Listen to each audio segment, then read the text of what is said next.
हाय मित्र, कैसे हैं सब। सभी अपनी लगन में लगे हैं, अपनी तैयारी अपने जज्बे में लगे हैं सब। आस है, कुछ जॉब भी कर रहे हैं, कुछ को पाने की तलाश भी है। संघर्ष क्या है? जॉब, नौकरी। हर किसी के जीवन में एक जॉब, पैसा इंसान को पता न क्या से क्या बना देता। पैसे की ललक, पैसे की जिज्ञासा, सभी के मन में यही है। हाय पैसा, हाय पैसा सभी का। चलिए दोस्तों, बात कर लेते हैं गणित की। पेडागोजी की चौथी क्लास होने जा रही है, क्योंकि बच्चों कुछ बहुत बच्चे ऐसे हैं मित्र हमारे जिनको गणित से बहुत डरते हैं या गणित से डर लगता है। अब गणित से डरने की ज़रूरत नहीं है, हम डेली आपको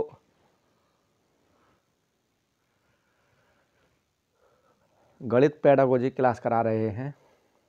क्योंकि देखिए, गणित 30 नंबर का पेडागोजी, यानी कि 15 का पेडागोजी, 15 के आपके सवाल, इस टाइप का 30 नंबर का गणित पूछा जाता है।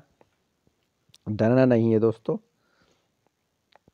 क्योंकि कुछ गणित से बहुत ऐसे मित्र है जो आए थे, उनको डर लगता है। तो हमें गणित से डरना नहीं है। क्लास शुरू करने जा रहे हैं गणित के पेडागोजी से। पहला सवाल है गणित का, लिया हमने। प्रश्न है,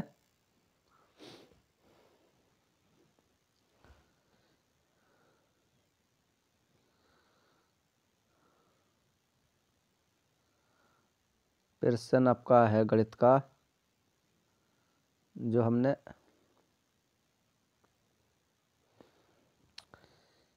एक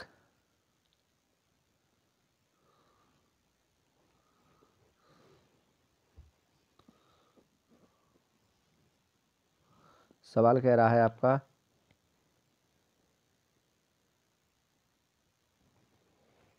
एक 180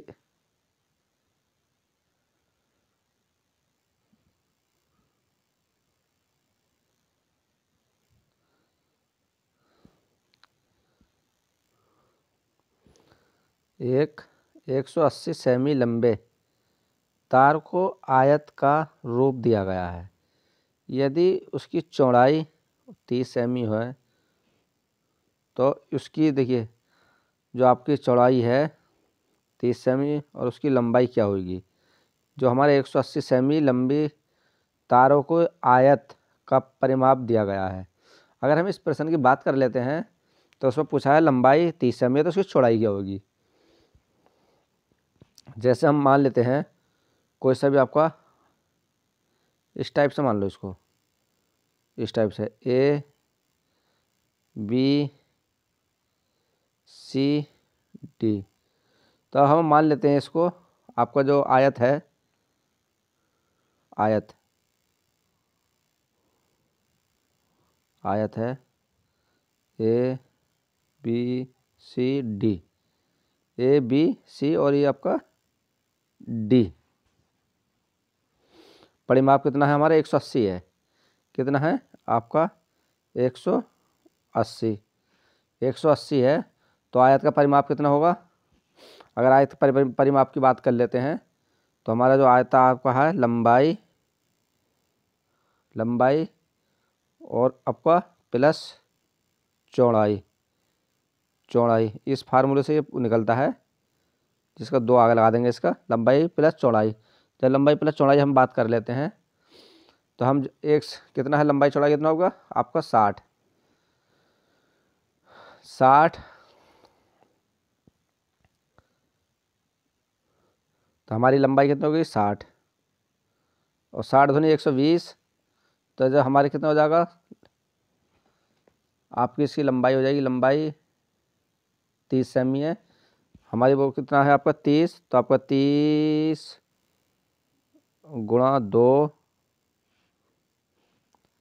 30 गुणा 2, 60।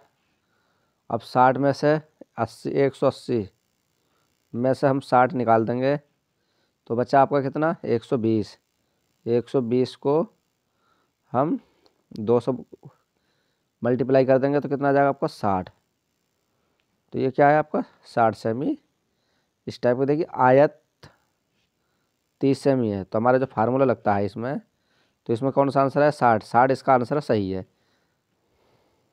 एक बार दोबारा समझ लो, इसका जो फार्मूला लगता है आपका वो ये लगता है 2 बार लंबाई प्लस चौड़ाई, ये आपका फार्मूला लगता है इस सवाल के लिए। तो हमने ये 2 ये मान लिया था, फिर आपका लंबाई आ गया प्लस 30, तो कितना हो जाएगा आपका 60। 60 अब 60 को हमने 180 में से घटाया था, तो कितना बचा 120, और 120 को हमने 2 से भाग कर दिया, तो बचा आपका 60। तो इस टाइप से हमारा 60 आंसर आया। ये सब इस टाइप का सवाल तो बहुत पूछा जाता है, इस ध्यान से आपको रख कर चलना है। इस टाइप के सवाल बहुत पूछे जाते हैं। नेक्स्ट प्रश्न आपका, प्रश्न कह रहा है आपका कक्षा 2 के छात्रों को 44 लिखने के लिए कहा गया, तो कुछ ने 404 लिखा। अध्यापक के रूप में आप इसको कैसे संबोधित करेंगे, कैसे संबोधित करोगे। तो मान लेते हैं उनकी कॉपियों में सही उत्तर लिखे, उन्हें मूर्त पदार्थ में से भी विनियम नियम समझेंगे, या उनको उस समूह में रखेंगे जिसने सही लिखा है, या उन्हें सही उत्तर प्राप्त करने के लिए कहेंगे। तो अगर हम इसकी बात कर लेते हैं, इसका आंसर कौन सा है। देखिए उन्हें मूर्त पदार्थ से भी विनियम नियम समझेंगे, बी आंसर इसका ठीक है। देखिए कोई भी छात्र है, अगर कक्षा 2 का छात्र जो 44 लिखने के लिए कहा गया तो उसने 404 लिख दिया, अध्यापक के रूप में हम उस छात्र को मूर्त अथवा विनियम समझाएंगे। जैसे यदि अगर 40 वस्तु आपके पास है, ठीक है, जैसे आपके वस्तु 40 आपके पास वस्तु हैं 40 वस्तु आपके पास है, तथा 4 वस्तु आपको दिए जाएं, 4 वस्तु और आपको दे दो, यहाँ पे हम ऐड कर लेते हैं 4 वस्तु और आपको दे दें, तो कुल आपके पास कितनी वस्तु हो जाएंगे, तो कितने हो जाएंगे आपके 44। तो इसको क्या है, हम इसको क्या समझेंगे, उन्हें मूर्त पदार्थ से भी विनियम तरह से इस टाइप से हम समझाएंगे बच्चे को।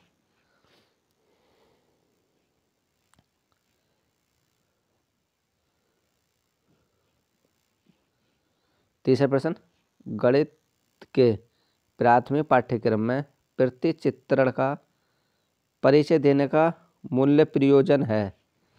त्रिविम विचार क्षमता को प्रोत्साहन देना, बी ऑप्शन कह रहा है कि अनुपातिक विवेचन को प्रोत्साहन देना, या विषय को सरल और रुचिकर बनाना, या संख्याओं की वीर सत्ता को प्राप्त करना।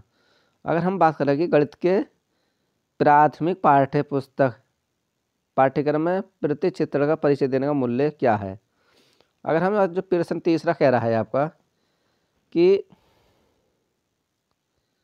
त्रिविम विचार क्षमता को प्रोत्साहन देना और आपका अनुपातिक विवेचना को प्रोत्साहन देना, तो ए और बी दोनों सही हैं। तो अगर ए और बी दोनों सही हैं तो हमारा आंसर क्या किसकी तरफ जा रहा है, ए और बी कौन सा है आपका, तीसरा आंसर इसका सही है। इसकी जान लेते क्या है ये।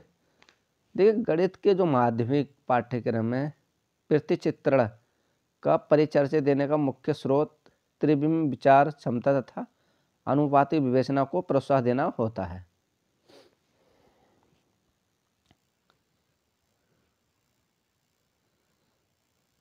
चौथा प्रश्न कह रहा है आपका एनसीएफ राष्ट्रीय पाठ्यचर्या 2005 के अनुसार निम्नलिखित में से कौन से विषय प्राथमिक विद्यालयों में गणित पाठ्यक्रम का भाग नहीं है। गणित पाठ्यक्रम का भाग नहीं है तो क्या है आपका चौपड़, टाइलिंग, समिति, प्रतिरूप या अनुपात। एनसीएफ में कौन सा हमारा गणित का पाठ नहीं है। अगर बात कर लेते क्या क्या है ये नहीं है एनसीएफ में, तो आपका डी आंसर सही है। नहीं, अगर हमें नहीं निकालना है तो डी आंसर इसका सही है। देखिए, जो एनसीएफ राष्ट्रीय पाठ्यचर्या 2005 के अनुसार अगर हम प्राथमिक विद्यालयों में गणित पाठ्यक्रम का अगर भाग की बात कर लेते हैं तो भाग क्या है? देखिए, चौपड़ टाइलिंग। दूसरा आपका, जिसे हम चौपड़ को हम टाइलिंग बोलते हैं, समिति, फिर आपका प्रतिरूप है।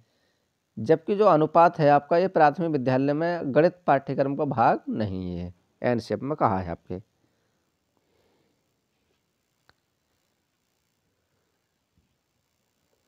नेक्स्ट प्रश्न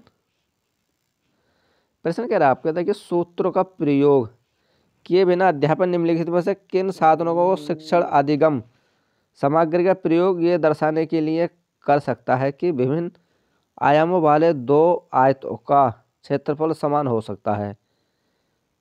तो आपका पैमाना या ग्राफ पेपर या आगाहा या टाइल। अगर इस सवाल की बात कर लेते हैं, सूत्रों के प्रयोग किए अध्यापक बिना क्या क्या कर लेता है, तो आपका देखिए, जो पहला आपका ग्राफ पेपर, अगर ग्राफ पेपर की बात करें तो ये ठीक है, ग्राफ पेपर मान लेते हैं, सही है, बी आंसर सही है ग्राफ पेपर। फिर दूसरा आपका टाइल्स, तो आपका बी और हम डी को यानी मान के, तो कौन सा हो गया? दूसरा आंसर सही है आपका, बी और डी। क्या है इसके बारे में जान लेते हैं थोड़ा सा, क्या है? देखिए, सूत्र का प्रयोग किए बिना अध्यापक ग्राफ पेपर, क्या ये ग्राफ ले लेते हैं, ग्राफ पेपर, और आपका जो टाइल मिश्रण अधिगम सामग्री का जो प्रयोग ये दर्शाने के लिए कर सकता है कि विभिन्न आयामों वाले दो आयतों का जो क्षेत्रफल समान हो सकता है। नेक्स्ट,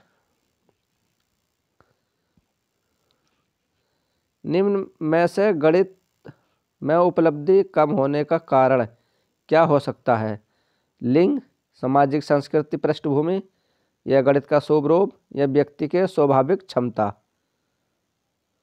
निम्न में से गणित में उपलब्धि कम होने का कारण क्या हो सकता है? तो अगर हम बात कर लेते हैं तो आपका जो सामाजिक संस्कृति पृष्ठभूमि, इसके कारण गणित का लेने का कम हो सकता है, बी आंसर इसका सही है।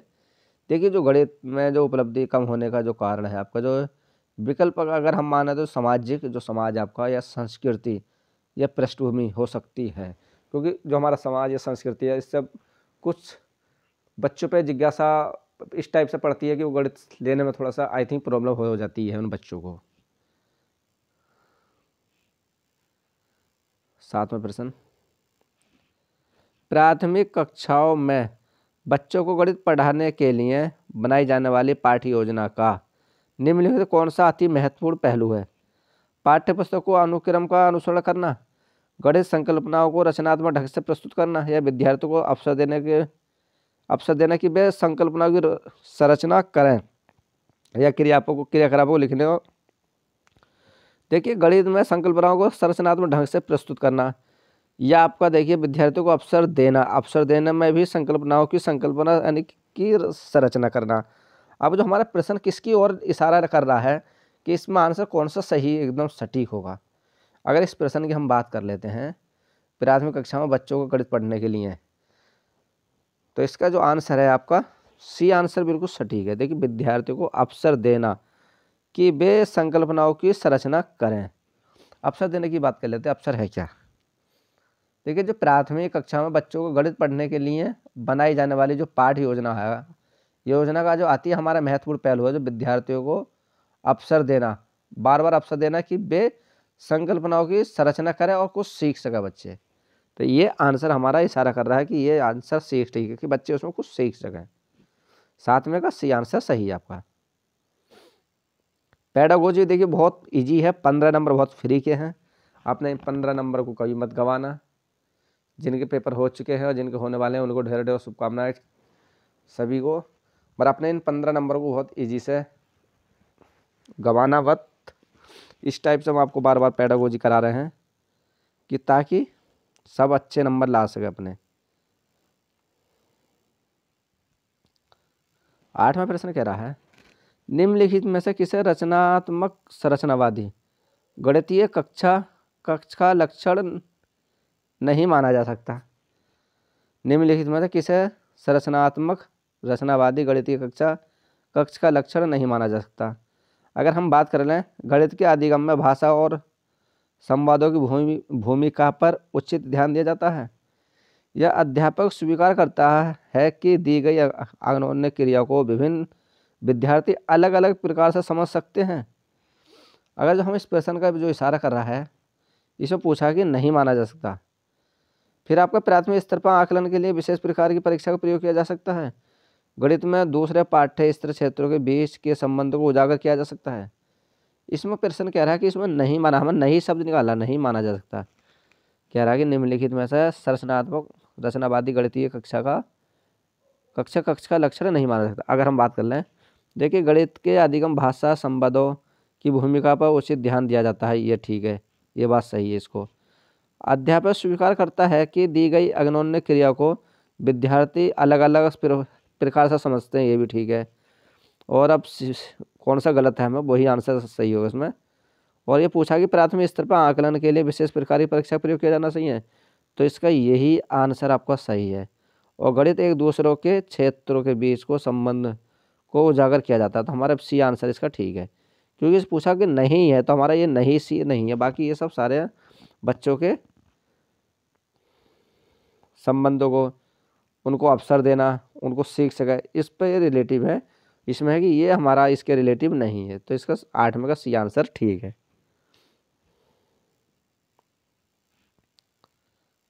9वां प्रश्न आपका 9वां प्रश्न कह रहा है कि निम्नलिखित में से कौन सा कथन की सहमति गणित के संज्ञानात्मक संरचनावादी दृष्टिकोण से की जा सकती है। तो आपका गणित को तथ्यों को सीखने के बारे में, यह गणितों में सच्चाई का आविष्कार अपेक्षित होना चाहिए, गणित पूर्णतः विषय परक है, मानस दर्शन गणित का एक महत्वपूर्ण पहलू है। अगर हम 19वें प्रश्न की बात कर लेते हैं, तो क्या है आपका आंसर जो कह रहा है कि गणित मानस दर्शन गणित का एक महत्वपूर्ण पहलू है। डी आंसर इसका सही है 9वें का। देखिए जो मानस दर्शन आपका जो गणित का जो महत्वपूर्ण पहलू है, इस कथन की सहमति गणित के संरचनात्मक दृष्टिकोण से भी की जा सकती है।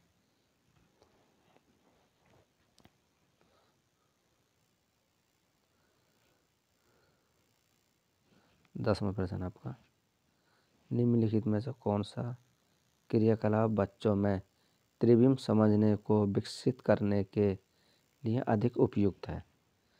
त्रिविम समझने के लिए और विकसित करने के लिए अति उपयोग है। तो अगर हम बात कर लें, बोतल के ऊपरी दृश्य को चित्रित करना या मानचित्र पर शहरों का स्थान निर्माण करना, ये तो नहीं। चंद्रमा के उदय होने का समय लिखना, ये भी नहीं। संख्याओं को संख्या रेखा पर निरूपित करना, ये भी नहीं। तो ए आंसर इसका सही है। जो ए आंसर कह रहा है आपका कि जो बोतल के ऊपरी दृश्य को चित्रित करना, मतलब बच्चों के जो त्रिविम समझ को विकसित करने के लिए दिए गए विकल्पों में से सबसे उपयुक्त क्रियाकलाप यह है कि बोतल के ऊपरी दृश्य को चित्रित करना। 11वां प्रश्न आपका गणित के आदिगम के संबंध में निम्नलिखित में से क्या सही नहीं है। हमें नहीं निकालना क्या सही नहीं है। अब बात कर लेते हैं इस प्रश्न कौन सा सही नहीं है। देखिए गणित में उत्कृष्ट प्रदर्शन की प्रतिभा स्वाभाविक होती है। अगर इसको हम मान ले पहले, नहीं ऐसी तो नहीं होती, चलो गुणा कर दो इसको हम। अध्यापक को सीखने वाले के प्रति विचारों का अधिगम परिणामों पर प्रभावशाली अवसर होता है, ये बात सही है। विद्यार्थियों की जो सामाजिक आर्थिक पृष्ठभूमि का गणित के निष्पादन का अवसर देता होता है, ये भी ठीक है। विद्यालयों में दिए जाने वाले निर्देशों की भाषा का असर बच्चों के गणित को प्रदर्शन पर हो सकता है, ये भी ठीक है। अब पूछा नहीं है, तो हमारा कौन सा, ये गणित में उत्कृष्ट प्रदर्शन की प्रतिभा स्वभाव होती, ये नहीं होती, तो ए आंसर ही इसका सही है। 11वें का ए आंसर सही है। क्योंकि देखिए जो गणित के जो आदिगम के संबंध में ये कथन सही नहीं है, क्योंकि गणित में जो हमारे उत्कृष्ट प्रदर्शन की प्रतिभा स्वाभाविक होती है। 12वां प्रश्न है आपका निम्नलिखित शाब्दिक समस्या के प्रकार को पहचानिए। मेरे पास 6 पेंसिल हैं, मनीषा के पास मेरे 2 अधिक हैं। मनीषा के पास कितनी पेंसिल, मनीषा के पास कितनी पेंसिल हैं। तुलनात्मक जामा है, तुलनात्मक घटा है, व्यवकलित जामा या व्यवकलित घाटा। अगर हम इसकी बात कर लेते हैं, कौन सा है आपका ये, देखिए इसकी हम बात कर लेते हैं। तो देखिए मेरे प्रश्न सवाल पे दोबारा पढ़ लेते हैं। सवाल कह रहा है शाब्दिक समस्या को इस प्रकार पहचाने कि मेरे पास 6 पेंसिल हैं। अगर मेरे पास 6 पेंसिल है, मनीषा के पास मेरे से 2 अधिक है, तो मनीषा के पास कितनी पेंसिल हैं। तो इसको हम क्या करेंगे, तुलनात्मक जमा। तुलनात्मक 6 उसके पास है तो मनीषा के पास 2 अधिक है, तो तुलनात्मक जमा, ये आंसर इसका ठीक है। देखिए मेरे पास 6 पेंसिल हैं, मनीषा के पास मेरे से 2 अधिक हैं। मनीषा के पास कितनी पेंसिल हैं। उपयुक्त प्रश्न में जो तुलनात्मक जमा शाब्दिक समस्या है, तुलनात्मक जमा शाब्दिक समस्या है ये।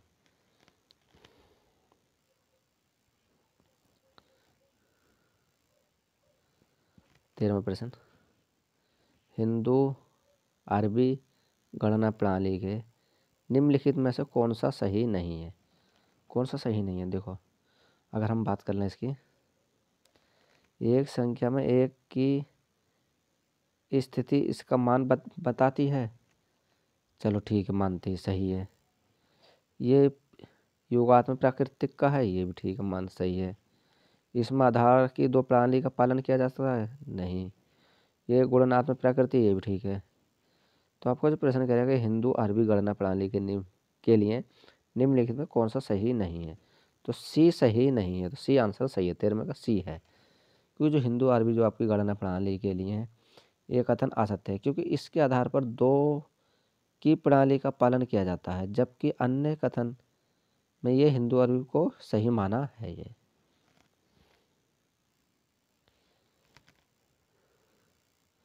चौदहवां प्रश्न आपका, चौथा प्रश्न कह रहा है आपका प्राथमिक स्तर पर ज्यामिति के अध्ययन के लिए वांछनीय प्रक्रियाएं पहचानिए। वांछनीय प्रक्रिया क्या है, प्राथमिक स्तर पर ज्यामिति को सरल मूलभूत प्रकृति की पहचान तक सीमित रखना चाहिए।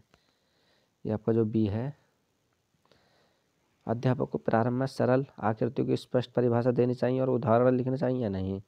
सी ऑप्शन कह रहा है कि बच्चों को प्रचुर, देखिए बच्चों को प्रचुर अवसर दिए, जहाँ आपको अवसर दिए जाने चाहिए विद्यक स्थान के अंतर्दृष्टि समझ विकसित कर सके। तो सी आंसर, जहाँ अवसर दिए सामने समझ लो पॉजिटिव है, उसको आंसर टिक कर देना। प्राथमिक स्तर पर जो आपका ज्यामिति अध्यापन के लिए हम बच्चों को प्रचुर अवसर दिए दिए जाने चाहिए कि वे जो दिक् स्थान की जो अंतर्दृष्टि समझ को विकसित कर सकें। ये प्राथमिक स्तर पर ज्यामिति के अध्यापन के लिए एक वांछनीय प्रक्रिया होगी।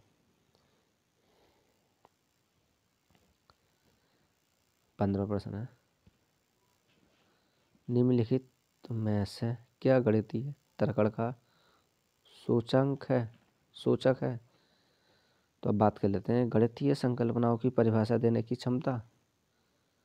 बी ऑप्शन करेगा गणितीय प्रक्रिया की तर्क संगत देने की क्षमता, या गणितीय प्रक्रिया की तर्क संगत देने की क्षमता, परिकलन में निपुणता की क्षमता, या विभिन्न परिस्थितियों में सही सूत्रों को स्पष्ट करने की क्षमता। तो आपका आंसर बी आंसर इसका ठीक है।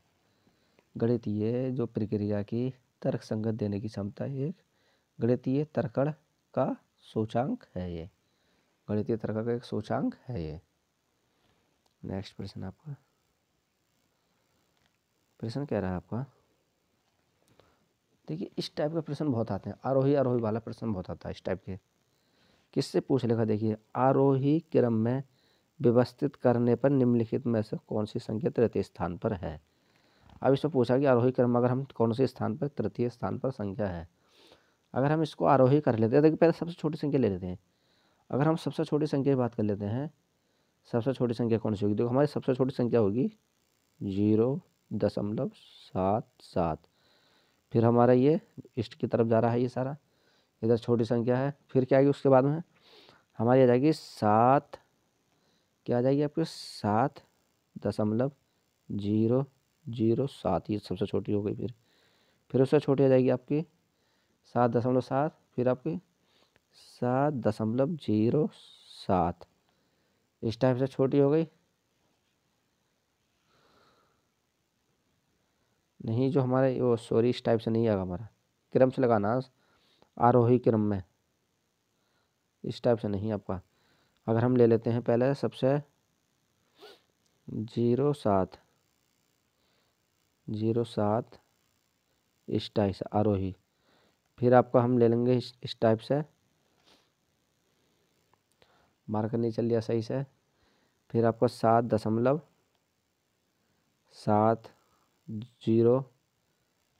फिर आप इस टाइप, हम स्माइल ले लेंगे इस टाइप से, हम इसको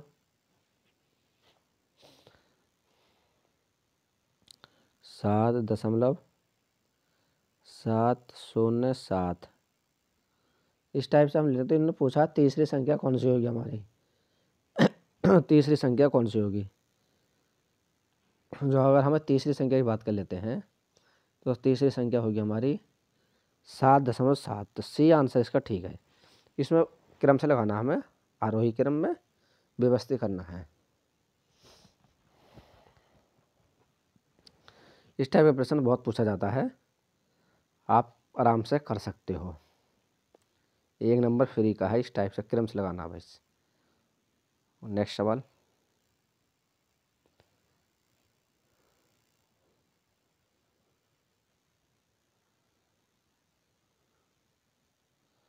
ये दोबारा रिपीट हो गया दोस्तों सवाल,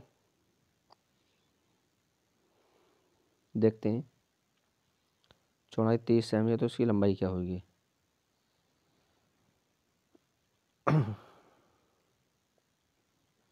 ये सवाल थोड़ा गड़बड़ है, क्योंकि जब हमारे 180 सेमी लंबे तारों को एक आयत का रूप दिया गया, यदि उसकी चौड़ाई 30 सेमी है तो उसकी लंबाई क्या होगी। अभी जो हमने खराब करा था तो उसका 60 आंसर आता है। ये सवाल गड़बड़ है, आपको इसको छोड़ देते हैं इस सवाल को। नेक्स्ट,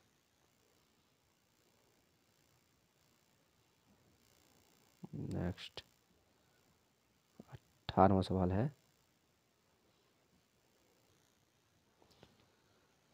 18वां सवाल है आपका,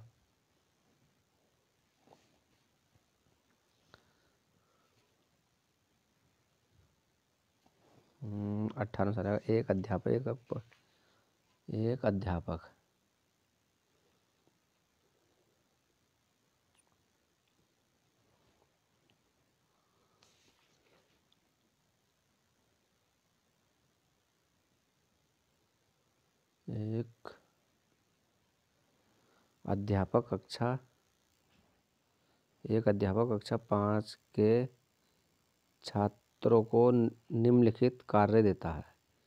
25 टाइल को सभी संभव आयताकार व्यूहों, क्या है आयताकार व्यूहों,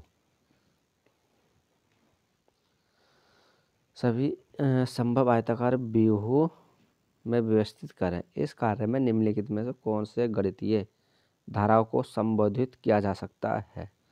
अगर बात कर लेते हैं किया जा सकता है, क्षेत्रफल, परिमाप, आयतन। बी ऑप्शन कह रहा है क्षेत्रफल, आयतन, लंबाई। सी ऑप्शन कह रहा है आपका आयतन, क्षेत्रफल, लंबाई। और जो आपका डी ऑप्शन कह रहा है कि क्षेत्रफल, गुणनफल, परिमाप। इसका आंसर सटीक कौन सा है। तो अगर हम इस प्रश्न को देखें 18वें को, एक अध्यापक कक्षा 5 के जो छात्रों को निम्नलिखित कार्य देता है जिसमें 25 टाइल को सभी संभव आयताकार व्यूहों में व्यवस्थित करें। इस कार्य में निम्नलिखित में कौन सा गणितीय धाराओं को गणित की ट्रिक से कैसे लेंगे हम पहले। तो अगर हम पहले की बात करें तो पहले हम क्या लेंगे, क्षेत्रफल लेंगे। पहले हम क्या लेंगे, क्षेत्रफल ले लिया। चलो, क्षेत्रफल इसमें भी है, क्षेत्रफल इसमें भी, तीनों में, इसमें क्षेत्रफल है, इसमें क्षेत्रफल है। फिर उसके बाद में हम क्या लेंगे, उसका गुणनफल। तो पहले उसका क्षेत्रफल लेंगे, फिर उसकी हम गुणाभाज करेंगे, तो आपका गुणनफल ये ठीक है, इसमें किसी में गुणनफल नहीं है। फिर उसका देखेंगे गुणनफल के बाद, फिर देखेंगे उसका परिमाप क्या है। तो हमारा डी आंसर इसका सही है। परिमाप बाकी में कुछ में नहीं देगा। देखिए, एक अध्यापक जो कक्षा 5 के छात्रों को निम्नलिखित कार्य देता है। पहले हम किसी कार्य में क्षेत्रफल का गुणनखंड करेंगे एवं उसके बाद में हम परिमाप की गणितीय अवधारणाओं को गणना करेंगे। उसके बाद में हम संबोधित किया जा सकता है कि किस टाइप से हमें टाइल्स है उसमें लगानी है। तो ये आंसर आपका ठीक है 18वें का।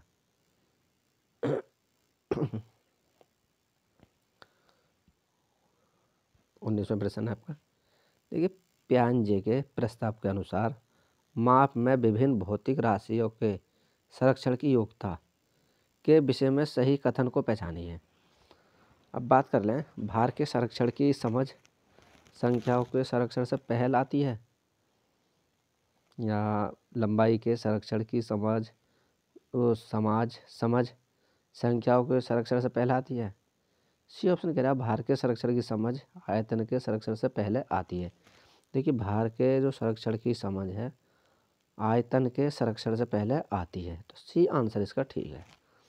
पियाजे के अगर हम प्रस्तावना की बात कर लें, माप में विभिन्न भौतिक राशियों को संरक्षण की योग्यता के विषय में सही कथन क्या हो सकता है? भार के संरक्षण की समझ आयतन के संरक्षण से पहले आती है।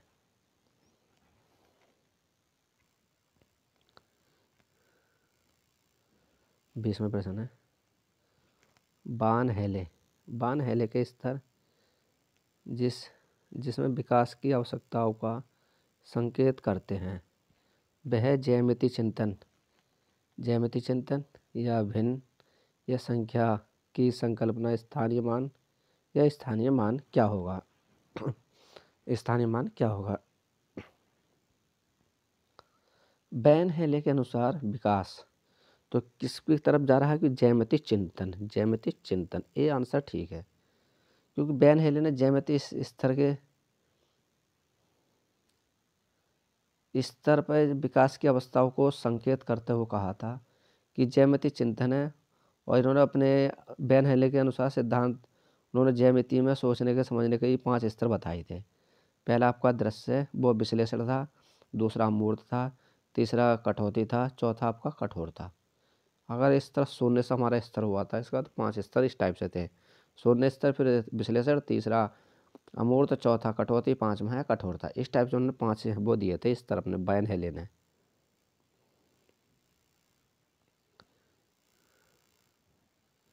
इक्कीसवां प्रश्न आपका, निम्नलिखित शब्दों में से कौन सा गणित में प्रश्न हल करने का कौशल है? तो हमारा देखिए, गणित में प्रश्न हल करने का कौशल कौन सा है? विवेचन करना, चर का प्रयोग करना, या प्रतिरूप देखना। चर का प्रयोग करना या प्रतिरूप देखना। जो हमारे चर है, देखिए इसका जो डंडा है इसको खत्म कर दो, ये बीच में आ गया, ये डंडा नहीं है इसमें, चर में ये वाला चर होता है यहाँ पे, ठीक है। और कटस्थ करना या अनुमान लगाकर परीक्षण करना या चित्रांकन करना। सी ऑप्शन है कि प्रत्ययन त्रुटि विधि चित्रांकन करना या कंठस्थ करना। डी ऑप्शन कह रहा है चित्रांकन करना या पीछे से हल करना या रट लेना। अगर इस प्रश्न की बात करें तो आपका ए आंसर सही है, क्योंकि विवेचना करना, चर का प्रयोग करना, प्रतिरूप देखना। गणित के प्रश्न हल करने के लिए निम्नलिखित कौशल, पहला आपका विवेचन करना है, फिर हम पहले विवेचना करेंगे, फिर हम चर का प्रयोग करेंगे, उसके बाद प्रतिरूप देखना, फिर आपका चित्रकन प्रारंभ करना। इस प्रकार से हमारे ये प्रश्न की ओर इशारा कर रहा है कि आपका ए आंसर ठीक है।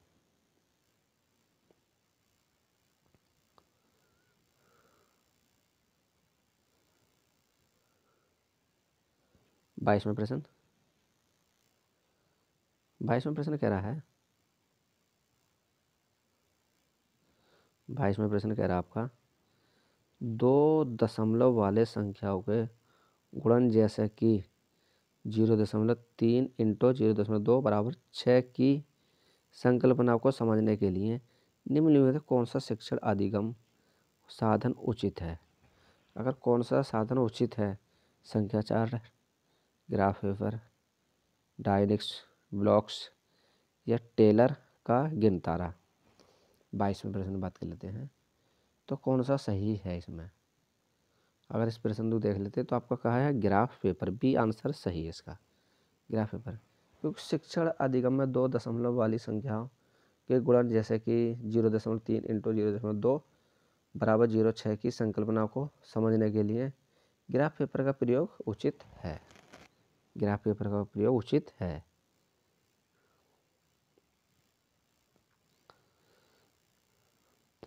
23वां प्रश्न, राष्ट्रीय पाठ्य चर्चा की रूपरेखा एनसीएफ 2005 के अनुशंसा के अनुसार प्राथमिक विद्यालयों का गणित पाठ्यक्रम गणितीय संकल्पनाओं को कठोर देने वाला होना चाहिए, छात्रों को पिरगामी गणित के लिए तैयार करने वाला होना चाहिए, छात्रों के प्रतिदिन के अनुभवों को संबंधित होना चाहिए। एनसीएफ क्या कह रहा है हमारा, तो हम करें छात्रों के प्रतिदिन के अनुभवों से संबंधित होना चाहिए। सी आंसर ठीक है हमारा। देखो क्योंकि जो हमारा वो एनसीएफ है आपका राष्ट्रीय पाठ्य चर्चा के रूपरेखा एनसीएफ 2005 की अनुशंसा के अनुसार ये कह रहा है कि प्राथमिक विद्यालयों में गणित के पाठ्यक्रम छात्र को प्रतिदिन के अनुभव डेली का अनुभव से संबंधित ही होना चाहिए। ये एनसीएफ कहता है हमारा गणित में कि डेली का अनुभव होना चाहिए छात्रों के प्रति। तो 23 का सी आंसर सही है इसका। 24वां प्रश्न आपका, गणितीय अध्ययन को प्रभावी बनाने के लिए निम्नलिखित में से कौन सी विशेषता नहीं है?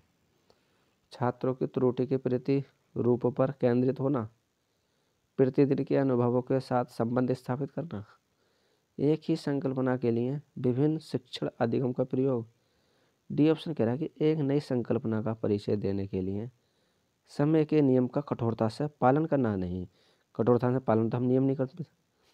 अगर हम 24वें प्रश्न की बात कर लें, पूछा है कि नहीं, अच्छा हमें नहीं देखना, हमें नहीं है। अगर हमें इसको नहीं कौन सा है प्रश्न है आपका, नहीं है एक नई संकल्पना को, देखो ये ही हमारा गलत है, ये सही है, ये सही, ये सही है। तो आपको कौन सा 24 का डी आंसर ही ठीक है। क्योंकि देखिए गणित अध्ययन को प्रभावी बनाने के लिए छात्रों को त्रुटियों के प्रतिरूपी पर हमें केंद्रित होना है, उनको प्रतिदिन के अनुभव के साथ साथ संबंध स्थापित भी करना है, एक ही संकल्पना के लिए विभिन्न शिक्षण अधिगमों का प्रयोग भी करना चाहिए, जबकि नए संकल्पनाओं को परिचय देने के लिए समय के नियम का कठोरता से हम पालन अध्ययन की विशेषता नहीं कर सकते। अध्ययन की विशेषता हम नहीं कर सकते। नेक्स्ट प्रश्न आपका 25वां प्रश्न आपका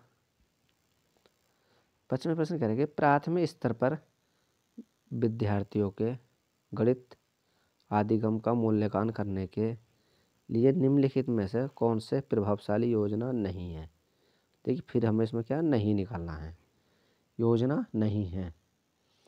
और ऐसे कार्यों के अभिकल्पना की जाए जिनमें एक से अधिक स्तर के उत्तर प्राप्त हो सके। चलो सही है, मान लेते। मुख्यतः समूह संचालित कार्यों का प्रयोग किया जाए। सी ऑप्शन कह रहा है कि ऐसे कार्यों की अभिकल्पना की जाए कि यंत्र वृंत रखने और संकल्पना समझ में अंतर किया जा सके। ठीक। विद्यार्थियों के त्रुटि को जानकर उनके तर्क का विश्लेषण भी किया जाए, ये भी ठीक है। अब पूछा इसमें नहीं है, अगर हम नहीं की बात कर ले तो बी आंसर इसमें ये गलत है, तो ये बी आंसर ही इसका सही है। 25 का बी आंसर ठीक है, क्योंकि हमें नहीं का मतलब होता है कि गलत हमें निकालना है, 3 आंसर हमारे ठीक होते हैं। क्योंकि इसमें ये क्या कह रहा है, देखिए प्राथमिक स्तर पर जो विद्यार्थियों को गणित अधिगम का मूल्यांकन करने के लिए ये प्रभावी योजना नहीं है कि ये समूह संचालित कार्यों का प्रयोग किया जाए या नहीं किया जाए।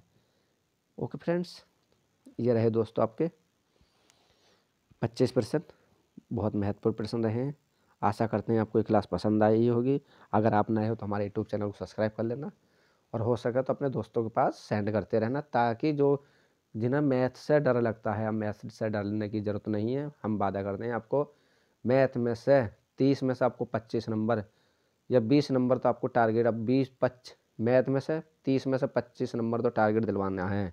टारगेट रखो 30 में से 30 मैथ में, क्योंकि मैथ में बच्चे बहुत डरते हैं, तो मैथ में अब डरने की ज़रूरत नहीं है। डेली आपको इस टाइम, रोज़ आपकी आज 4थी क्लास है मैथ की, डेली आपको मैथ की क्लास मिलेगी आपको, जब तक आपके सीटेट के पेपर चलेंगे 7 फरवरी तक। आप यूँ ही बने रहना हमारे यूट्यूब चैनल हो। उसके बाद में हम बायोलॉजी कराएंगे, टीजीटी पीजीटी एलटी के, वैसे सभी के नोटिस कुछ क्लासें कराई थी, पीछे हमने रोक दी हैं, थोड़ा समय के अभाव के कारण क्लास नहीं हो पाती। ओके फ्रेंड्स, बाय दोस्तों, टेक केयर, अपना ध्यान रखना, अपने पेपर की सही से तैयारी करना, ताकि आपके, क्योंकि सीटेट लाइफ में परसेंटेज, क्योंकि यूपी में तो अब सीटेट का ही परसेंटेज कर दिया है 1/4 का, तो हमें अधिक से अधिक नंबर लाने हैं सीटेट में, ये टारगेट बना के आपको चलना है। और सीटेट एक ऐसी परीक्षा है कि सब में यूपी कोई से भी राज्य हो, केंद्र हो, सब में काम आने वाली है। ओके दोस्तों, बाय, टेक केयर।